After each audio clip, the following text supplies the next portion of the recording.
What if Disney characters were Pokemon? Join me in colliding these two worlds as we reimagine our favorite Disney icons as Pokemon, each with their unique types and abilities. Let's build a Pokédex featuring 19 beloved characters, with 24 total Pokemon. Being the Pikachu of Disney, Mickey, a cheerful mouse that can uplift his friends with a simple smile, is a must for this new world. He's a charming little guy, and you've seen his magic in a bunch of videos, so let's go with a normal fairy type. Mickey's ability, Magic Touch, lowers the attack of his opponent in the opening turn. Since Mickey is Mickey Mouse, it makes sense for him to be a legendary Pokemon. And by legendary, I mean the legendary tier, not your typical Pokemon definition. And everyone won't shut up about him, so you'll have this sort of reaction once you see Mickey in the wild. He'll be a versatile, balanced legendary that everyone will hate because he's too OP.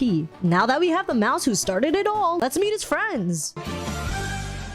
He's an energetic spirit, and as an adventurer, I could see Max Goof being a grass type. Max's ability Clumsy will boost evasiveness if he's confused, just like him during his wild adventures. I can see him evolving into Goofy, who's a grass ground type due to his dependable, stable role as a father. And see how that connects to him being grounded? This Pokemon is straightforward to use, and because his father is such a popular character, I can see Max being a solid starter for any trainer. I forgot to mention that for this roster, I'm only using Disney Pixar animated movies, but I have a secret guest appearance who breaks this rule. Let's continue with our next Pokemon. To round out the star trio, Donald Duck, an ill-tempered one to be left alone, is next in the lineup. Along with his build, he has aquatic connections like his sailor outfit, so a water type suits him. Donald's ability, Boisterous, raises his special attacks if his HP is low. Because of the beak, I can see Peck being one of Donald's moves along with self-destruct because of his personality. Instead of having one of his nephews evolve into him, I think he could transform into this royal magician from Kingdom Hearts. Like Goofy, let's make Donald a starter. You could always ditch him for one of the water Pokemon I have for you later. Since we're down the route of starter Pokemon, and we've already covered water and grass, Mushu, the loyal guardian, is the fire type starter I want to see in this world. I mean, he's a dragon who breathes fire, so this will reflect in his type. And his fiery spirit ability prevents him from flinching. Even though it doesn't happen in the movie, Mushu sharing a similar transformation as Charmander into Charizard would be a refreshing change. This Pokemon I'd be more likely to keep in my rotation too, well, because... well, alright, my fire favoritism is showing. Now that we have the starters, who would you choose? Throwing it back for my geriatric fans, a tiny body houses a sharp mind. In this cricket Pokemon, he's gotta be a bug type. But since Jiminy Cricket is known as Pinocchio's conscience, I also want him to be a psychic type. His ability Guidance makes him immune to confusion. Jiminy Cricket is an iconic character in Disney, so I'm making him a legendary Pokemon. Someone's bound to make a viral Twitter post about him since he's a dark horse of the legendaries. Look, I know compared to the others so far, he's a little speck, but then he'll pop off like Yoda with super fast speed and Thanos your entire squad. I don't feel so good. 2 legendaries down and 2 to go, but first let's get back to that water type Pokemon. My favorite character of the Pokédex is this joyfully optimistic fish that has a short-term memory. We're starting with Baby Dory because look at her. I think Dory and my mind goes straight to this derpy fish. So of course she'll be a water type, but I also want to lean into her cognitive impairment, which means she'll also be a psychic type. And just like Baby Dory's inspiration, this will be her only move.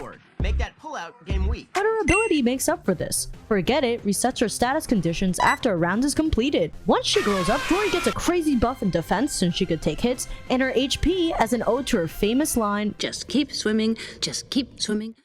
Man, shut your ass up. We're freezing the water to cover this next Pokemon.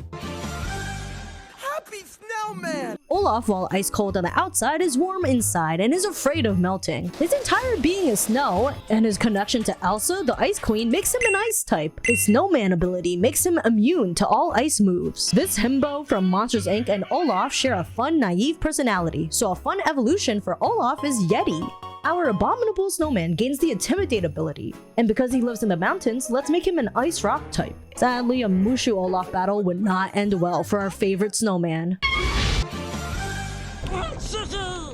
Don't let his size fool you. Pause.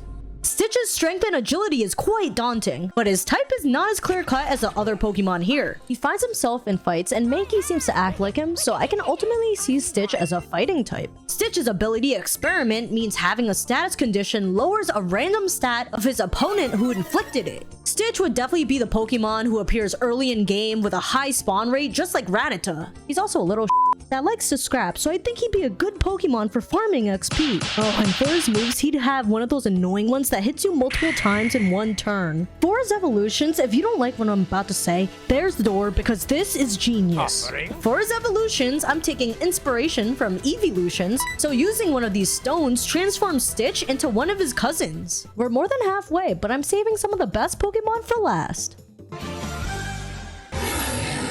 We got another legendary Pokemon who refuses to back down from his enemies, Simba. Given where the Lion King takes place, I could see him as a rock ground type. His Pride ability boosts his special attack and defense at the start of every battle. At your first encounter with him, he'll be just chilling, so okay, he doesn't seem so bad. No. Simba is a Souls-like Pokemon that'll take everyone by surprise. There's gonna be Reddit threads of people malding, rage quit compilations, nerds huddling on Discord trying to crunch numbers on how to defeat this guy. He's gonna have a stupid amount of defense to reflect his resilience as a character. He'll be throwing all-out attacks at this guy and his HP bar won't budge. And right when you think he's dead, he'll pull out some BS combination of moves together and then you're finished. Game over.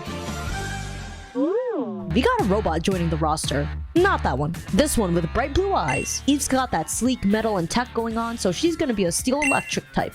Her ability Space Dance makes her immune to critical hits. Given that her main purpose is to locate vegetation, she's gotta be skilled at searching and finding things, which to me translates to having good aim, so she has a base moveset with high accuracy. I love Eve's evolution tree. Starting with her, the good girl, she'll become Eve V2, who's inspired from this Axed mobile game I learned about 5 minutes before recording. Cool design though, look familiar?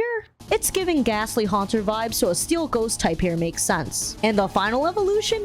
Baymax. Wait, that's not right. This Baymax. Yes, we have evil Baymax as a Pokemon. An exciting match to watch is EV2 and this next Pokemon. I originally wanted to stick to Disney Pixar movies, but because the secret agent has a cult following, I want to see Perry in this list. He's a water type because Semi-aquatic, egg-laying mammal of action.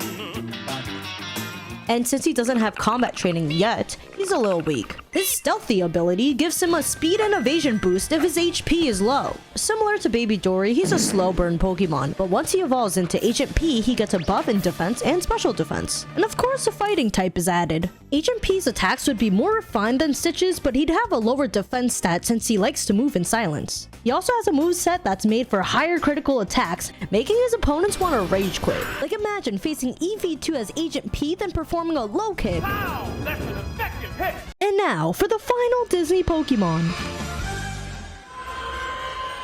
Saving another crowd favorite for last, this ethereal being that has a muscular yet wispy form, Genie, is our final entry. He's a well-known classic character, so he's gotta be a legendary too. Genie's characteristics scream ghost poison to me, and like Gengar, I can see him being a popular pick. His ability Curse also borrows from Gengar, disabling a move that does damage to him for a few turns. I'm gonna be honest, Genie is point blank a diabolical Pokemon. You're gonna see him and think, damn, shit's about to go down. You'll save multiple times, maybe even create a backup. Then once you face him, he'll rip you apart so hard your first file gets corrupted, and then your switch will blow up. While his defense isn't the best, it's not like you'll be able to attack him anyway because of his crazy offense. I honestly think Genie would be in the realm of Mickey in terms of absurd power, so a battle between them is a must-see event. From the magical world of Mickey Mouse to the innocent Olaf, these Disney characters make the perfect Pokemon. Which of these would you want on your team? And if you want more crossover videos like this, here's one for you to watch next.